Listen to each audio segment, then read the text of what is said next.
Bien-aimés dans le Seigneur, je nous salue au nom de Jésus-Christ de Nazareth. Voilà, je viens encore auprès de vous pour partager une portion de l'Écriture que le Seigneur me met à cœur encore cet après-midi, parce que je pense que là où tu es, tu as besoin d'entendre ça.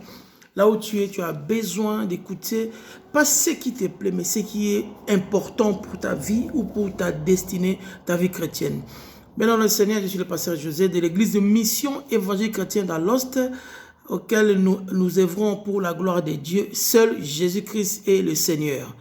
Et nous, les serviteurs, nous dépendons du Saint-Esprit. Jésus-Christ seul a assez de connaissances pour nous communiquer, au peuple de Dieu. Il n'y a que Christ qui est au-dessus de tout. My God, voilà pourquoi nous nous soumettons à l'autorité de Jésus, parce qu'il est celui qui est mort sur la croix. Aucun homme, aucun pasteur a été sur la croix. Aucun homme ne peut s'autoproclamer, oui, qu'il a été, c'est à travers lui que le salut viendra. Non, le salut viendra de l'Éternel, car dans cette science qui nous parle beaucoup sur le salut, qui viendra le salut, n'est qu'au nom de Jésus-Christ de Nazareth.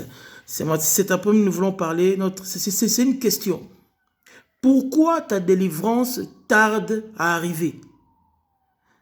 Pourquoi ta délivrance tarde? Mais ce n'est pas la faute de Dieu. Ce n'est pas la faute de celui qui t'annonce la parole. Non. Si la délivrance tarde à arriver, d'abord la délivrance c'est quoi? La délivrance, c'est de te faire ôter du point A et d'aller du point B. Le point 1 où tu étais conduit par le mal. Le point B, tu es conduit par l'Esprit de Dieu. Donc nous comprenons que la délivrance, c'est la cessation d'être conduit par l'esprit de l'ennemi, parce que bien à ne pas oublier, l'esprit de l'antéchrist est déjà sur cette génération. L'esprit de l'ennemi est déjà sur cette génération. L'homme impie est en train de préparer son arrivée. Voilà pourquoi il a déjà déployé ses arsenals, je veux dire, il a déployé ses agents pour commencer le travail de fragiliser les enfants de Dieu.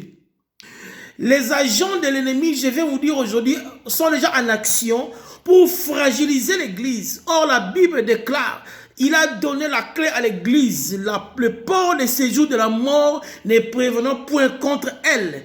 Car l'Église a l'autorité, l'Église a la puissance. Mais si aujourd'hui l'ennemi tarde à faire ce qu'il a à faire, c'est parce que l'Église est encore là.